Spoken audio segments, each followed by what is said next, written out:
But first, California wildfires have left a trail of death and damage over the past few years. One more casualty, it turns out, has been the senior citizens whose houses in a mobile home park survived but remain uninhabitable. Our story comes from two students from the University of California, Berkeley's Graduate School of Journalism, Karla Carballo-Torres and Lorin Gill, who narrates this report. At the north edge of Santa Rosa city limits, you'll find a barren lot marked by charred stumps and an empty pool. It's what is left of Journey's End Mobile Home Park, still desolate after the Tubbs fire struck in 2017. Still standing are 44 houses that survived, but they are empty. No one is allowed to live there. The fire devoured more than 100 homes, but oddly enough, the folks whose houses remain say they wish they had burned too. 84-year-old Teresa Udall's home was unscathed by flames, but like her neighbors, she can't move back. I put all my savings into that house and paid for it outright. So it kind of ticks me off that, it's being held in hostage. The fire destroyed the electric, gas, and water systems that supported the homes. Former residents with homes still standing aren't allowed to live there, but they've also had trouble getting private and federal insurance funding. Richard Weinert is Deputy Director of Codes and Standards at the California Department of Housing and Community Development. This is a report from November when we did the inspection of the 44 units that were left there. He says private owners are in control of the land beneath the houses, not residents like Teresa. With no utilities, the state declared it uninhabitable while the property owners weighed their options. Weinert was on the team that placed red tags on surviving houses. The move was intended to open doors to federal funding for the fire survivors, but it was unsuccessful.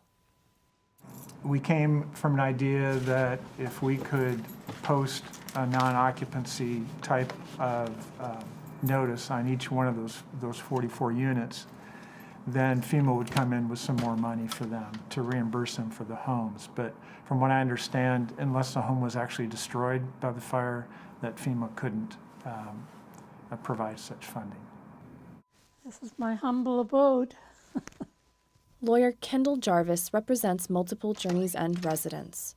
It's sort of an odd situation that there isn't a lot of precedent for. It's not something that most institutions are prepared to deal with. In an email, FEMA explained that the agency dispersed a total of $1 million to former Journey's End residents, most of whom lost their entire house.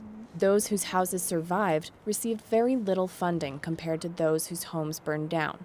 With the houses blocked off and minimal federal funding, it seemed like things couldn't get worse for the homeowners, but it did.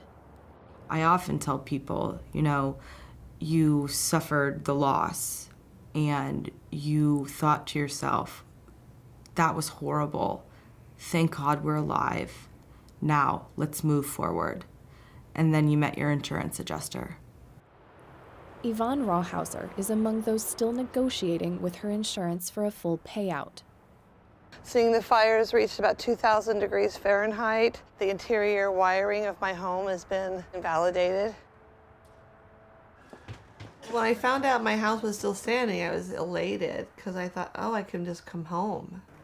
According to Legal Aid of Sonoma, various insurance companies have covered minor damages, but not relocation costs. Foremost Insurance, which handles Rawhauser's case and others at Journey's End, told us by email that while it sympathizes with residents in this situation, it has paid all claims and benefits due to them under the terms of their policies. They've had a very hard time getting access to their insurance policies because their insurance companies are claiming that they do not cover the loss because it is excluded due to the fact that it resulted from a government action, quote unquote, not from the fire. Transporting the houses to another site is expensive, and other housing options are limited. Rents have skyrocketed, leaving seniors on Social Security and pensions with few places to go. Steve Morrow is one of them. The Vietnam veteran is renting a different trailer elsewhere while he continues to foot the bill on his Journey's End house.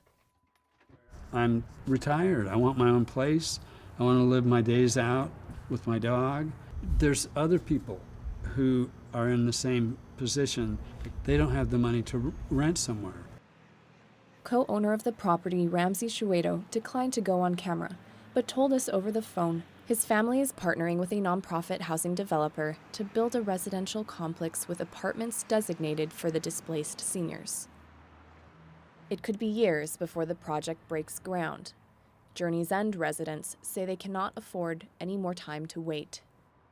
Until there's either access to their insurance policies to provide them the finances to move forward and or access to a relocation benefit, and theoretically both, these people are basically just in limbo.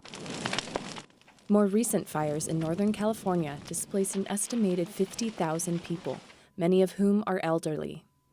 Several mobile home parks, representing about 4,000 houses, were lost. Journey's End is a glimpse of the agonizingly slow path to recovery for many wildfire survivors. For PBS NewsHour, I'm Lorin Eleni Gill in Santa Rosa, California.